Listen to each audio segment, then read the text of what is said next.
Welcome to another session of GM Blitz battles, GingerGM battles, whatever you like to call it. And I'm here now trying out the French defence. As usual, I'll play the game, have a look at the game afterwards. I've got a forthcoming series. It's about an 8-part series on chess.com on the French defence, which is going to be quite interesting because I've played the French all my life. Now, I've played a rather peculiar move there. I've taken on this square with my G pawn, which is probably not entirely sound, but I just wanted to play a little bit differently today. So, okay, well, what am I trying to do here? I'm not really sure, to be honest. This is a bit of a weird French. I kind of got tricked. I was talking, and I assumed he took on f6 with his bishop, and when I sort of looked up, I suddenly realised he's taken on f6 with his knight, and I'm like, oh, that's not normal. So, yeah, that didn't quite go according to plan somehow here. So I'm not sure about my position now. Maybe d5 here would be a good way to like strike me in the centre. I mean, this is quite. Oh, it's actually my move. What am I doing? He's gone c3. I didn't even know it was my move. Gee, God, this is bad. I need more coffee. Give me the coffee. Whoa, wake up, Mr. Williams. Okay. Anyway, so right. Okay, let's try to make sure I know whose move it is now. Okay, so can I castle kingside? Well, no, because he takes it and wins a piece. Right, okay, so stay awake, stay awake.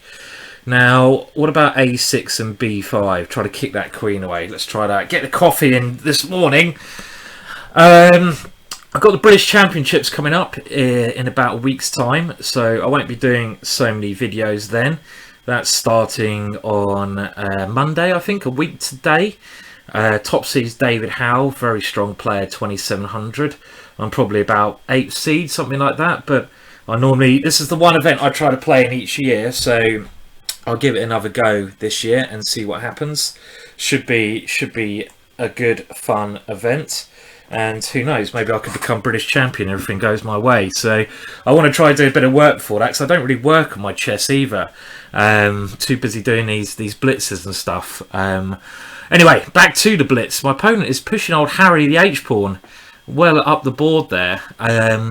Now, if I can get my queen to b7, I just leave my king in the centre, I think, at the moment. So let's just do this and try to get my queen to b7 and take control of the light squares. So I want to go for a light square kind of strategy here if I can. But where do I put my king? That's obviously a little bit of a concern. Now, if this queen tries to come in here, that's another concern. I've got a lot of concerns today.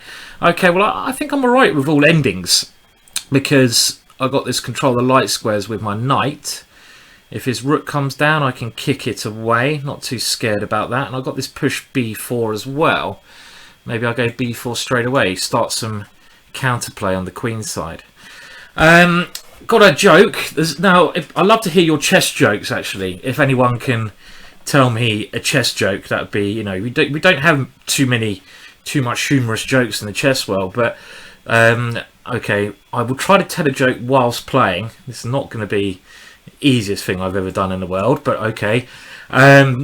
So there was, okay, the joke is, so let me try to do it in my best joking term. How do you tell if a chess grandmaster is an extrovert? When you're talking to him, he will be looking at your shoes and not his own shoes. Think about it. Now that's a joke because famously chess players are supposed to be very introverted and socially awkward.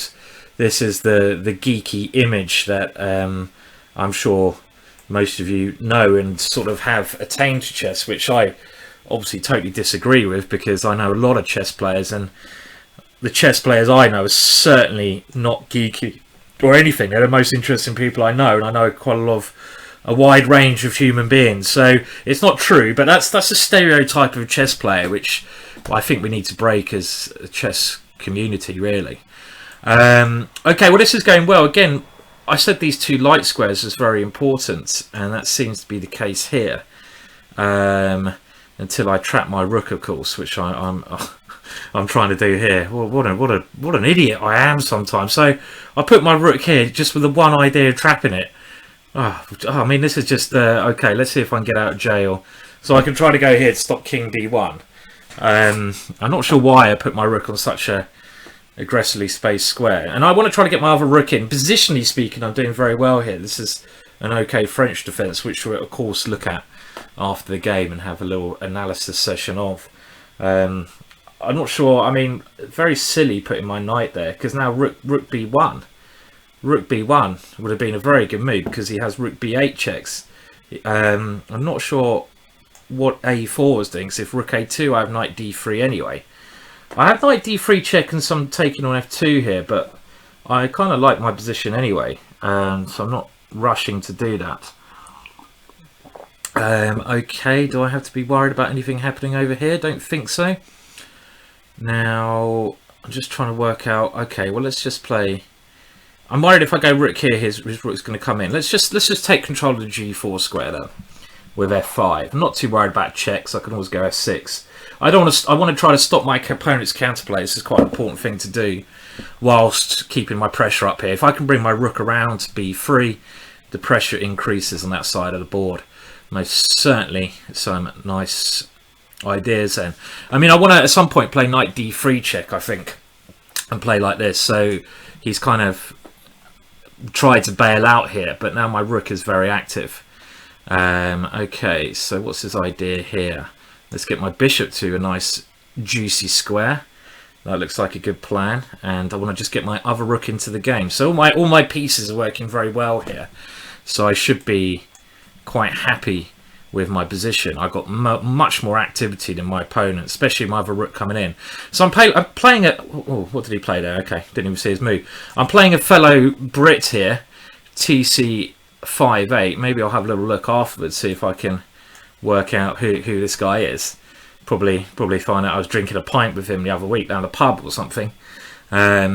And he's an FM from Britain, so it will be interesting. Maybe I'll play him at the British Championships next year. You've got to beat your fellow Brits if you can, even though that doesn't always happen to me. Right, okay, so anything I need to be wary of? Well, I certainly need to be a bit wary of this check here. Oh, now let's just get rid of that one.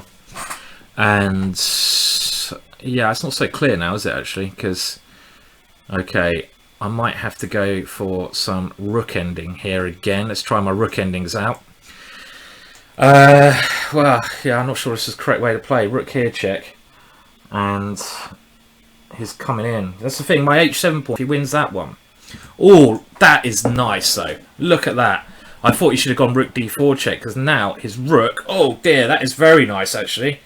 Look at that rook. That rook is trapped. You never see a position like that, do you? f4 was a horrible move, and I've just trapped his rook with a pawn. Very unique position that. King b5 is coming next. This is one of the most important things in basically, let's have a look at the game quickly.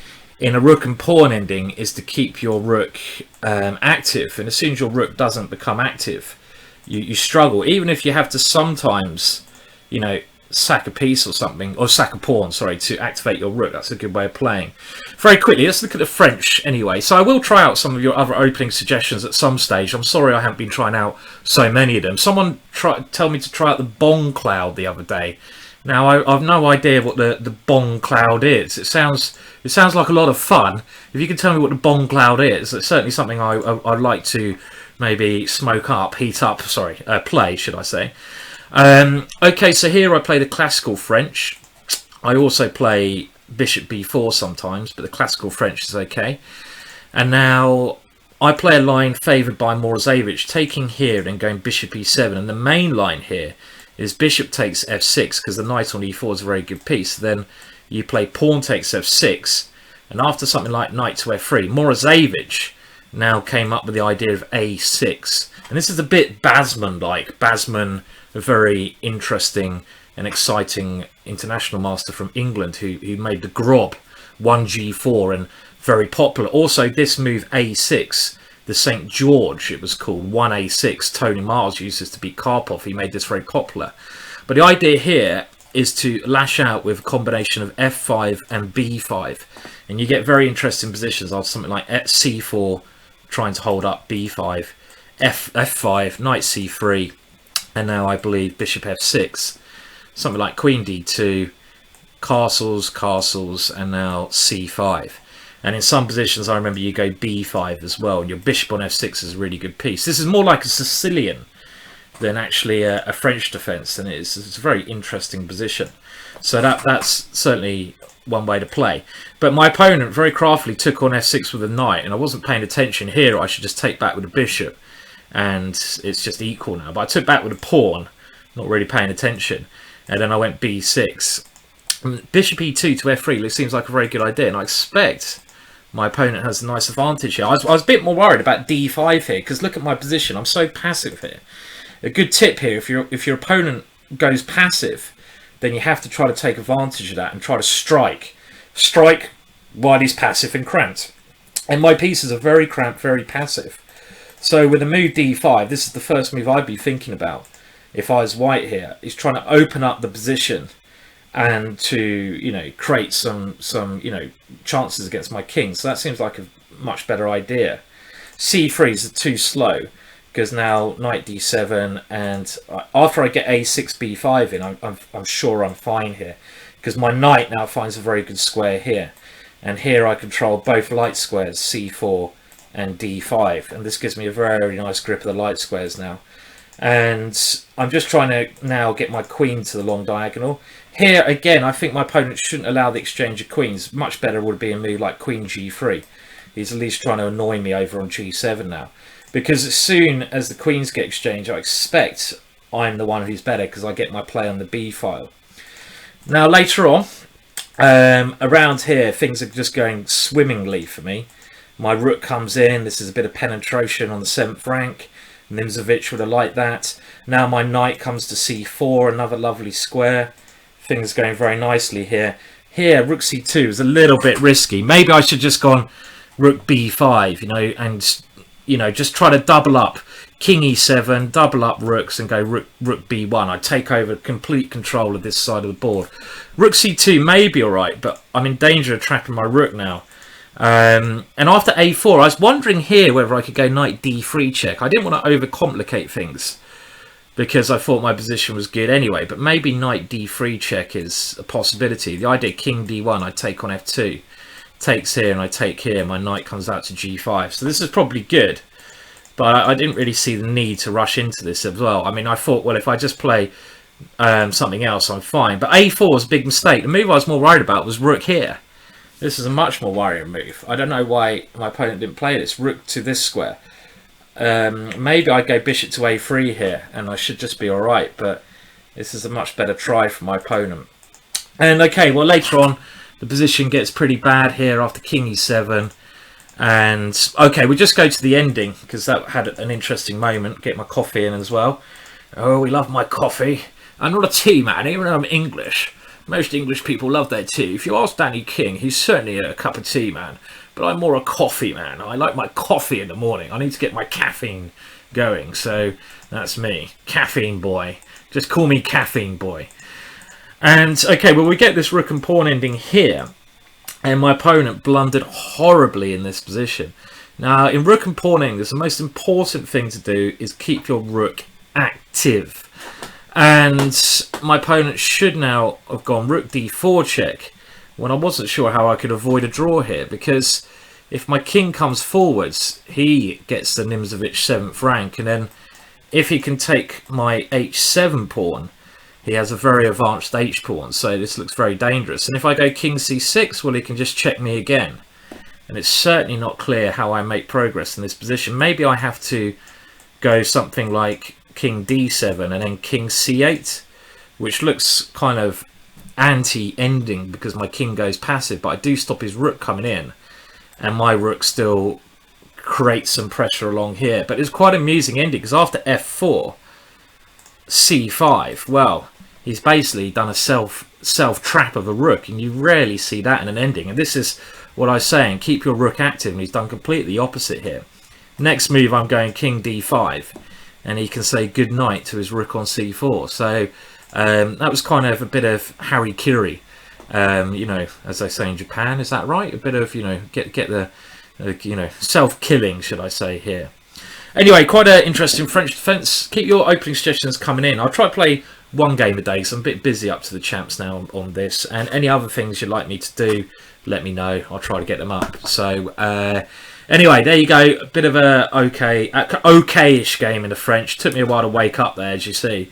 You know, I need vast amounts of coffee in the morning.